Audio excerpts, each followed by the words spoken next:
Hi, and welcome to Long Live the Queen, where we talk about the women who made history. And by we, I mean the royal we, because it's just me. This week our subject is Marie de Coucy. One day we will be remembered. Marie was born in 1218, the daughter of Enguerrand III of Coucy and his third wife, Maria de Montmirail. Through her father, she was the great-granddaughter of Louis VI of France.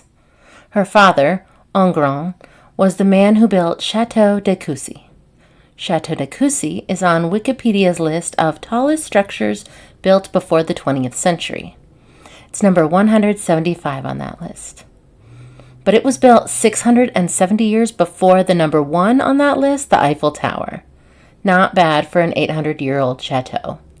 If we move to more recent history, the Germans occupied Coucy in 1914 during World War I, during which it was visited by Emperor Wilhelm II.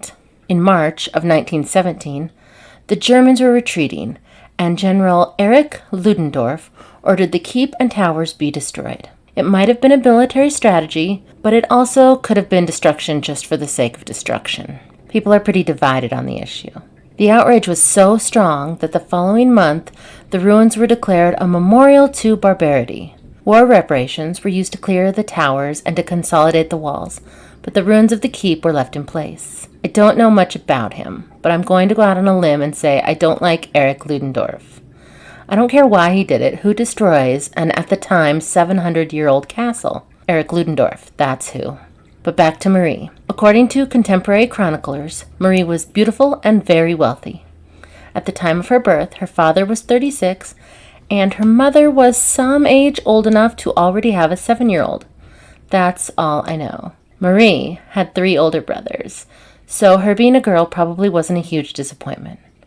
Her father had an heir and a spare to spare. She later had a little sister born some undetermined amount of time after her. It was the 13th century, and we only have so many surviving records from that long ago. King Alexander II of Scotland needed to remarry after the death of his first childless spouse, Joan of England. He still needed his heir and his spare, and hopefully a spare to spare. His first marriage to the English king's sister was not a happy one. Joan chose to move back to England when she was just 26, having been estranged from her husband, and she died just a year later. So England and Scotland had some beef, and the King of England was still claiming to be overlord of Scotland. Scotland disagreed. They had paid for their independence when Richard the Lionheart was desperate for crusade cash. So Scotland needed an alliance to stand against England. Coucy, a powerful French vassal state, was a great option. He was also probably trying to irritate King Henry, his former brother-in-law. Enguerrand, Marie's father, was an enemy of King Henry III. King Alexander, who at this point was 41, married the daughter of Enguerrand III, Marie, who was 21. This was seen as a straight-up Scottish-French alliance against the English, because it kind of was. Over the next decade, Coucy and Scotland traded money and troops back and forth. 2 years into their marriage, the couple had their first and only child, Prince Alexander. King Alexander II died on the 8th of July, 1249, during a military expedition against Argyle. This left Queen Marie, the 31-year-old queen mother of the new king. The king is dead. Long live the king. The new king was nearly 8-year-old King Alexander III. The following year, she returned to France and spent the rest of her life splitting time between France and Scotland. She wasn't made regent. Other people were in charge of every aspect of her son's life. So this is when Marie got her groove back, I guess. She was living her best widow life. In 1252, she attended the marriage of her 10-year-old son Alexander to the 11-year-old daughter of the King of England, Margaret, because they were trying to give peace with England a chance again. 5 years later, Marie married John of Brienne around 1257. He was the Grand Butler of France and had grown up alongside Louis IX and his brothers. What is the Grand Butler of France, you ask? I assume you asked because I had no idea. If you, like me, had no idea, a Grand Butler of France was one of the greatest offices of state in France, existing between 1080 and 1731. They were in charge of the maintenance of all royal vineyards. It hasn't existed as a position since before Marie Antoinette. So she was now Mrs. Royal Wine Guy. She was, at this point, 39, and he was 30. Get it, Marie? He had a 5-year-old daughter from his first marriage, a little girl named Blanche, and a 9-year-old stepdaughter from his previous marriage with Blanche's mother named Beatrice. We'll talk about Beatrice in an upcoming episode, so stay tuned. His first wife, Jean, died of unknown causes after the birth of her daughter, but before the remarriage of her husband 5 years later. By 1260, the Scottish were infighting. Marie and her husband became members of the Royal Council to try and make peace. King Alexander III was still only 19, and the age of majority in Scotland was 21, unlike England, whose age of majority was still only 15. 6 years after her son reached his majority, Marie separated from her husband and returned to Scotland. Her daughter-in-law died 9 years later, leaving her son a 34-year-old single father of 3. He had 2 sons and a daughter, 15-year-old Margaret, 11-year-old Alexander, and 3-year-old David.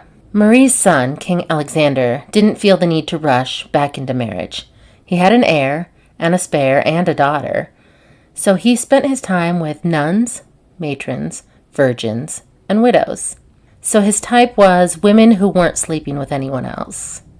He strikes me as a man that didn't like competition. Sometimes he showed up in disguise, very Henry VIII, but Henry VIII wouldn't be born for another 200 years. 6 years after the death of the Queen, David, their youngest son and spare, died at the age of just 9. I don't know what he died of, but he was buried at the same abbey as his mother. Just 2 months later, his 20-year-old sister was sent to marry King Eric II of Norway. If what you are thinking is good for them waiting until she was 20, stop. Because the groom, Eric II of Norway, was still only 13. So I don't love that. So there the king was, in Scotland, with just his heir. So let's go. We have to make more princes for Scotland. Prince Alexander was married, at the age of 18, to Margaret of Flanders of unknown age.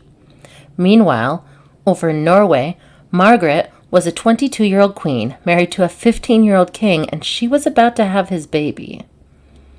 She did have that baby, and she named her Princess Margaret. But she died doing it because the year was still only 1283.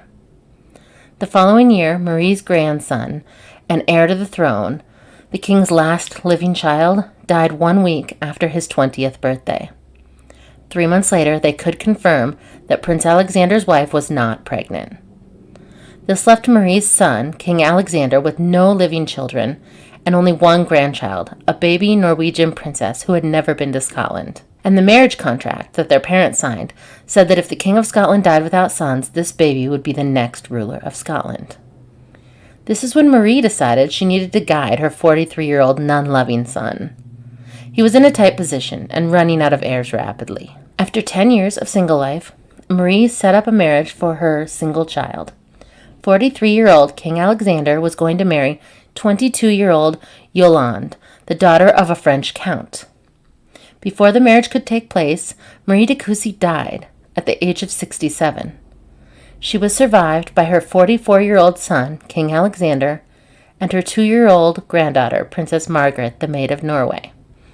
Unsure of Scotland's future, but hopeful that this new upcoming marriage would be fruitful.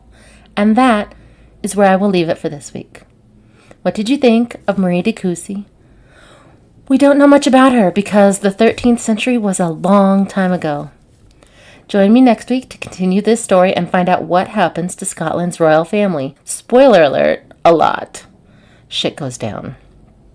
You can share your thoughts with me at longlivethequeenpodcast@gmail.com or on Facebook or Instagram at longlivethequeenpodcast. If you enjoyed this episode, share with a friend. Or you can buy me a coffee at buymeacoffee.com/longlivethequeen. Long live to all the queens out there, and until next week, bye.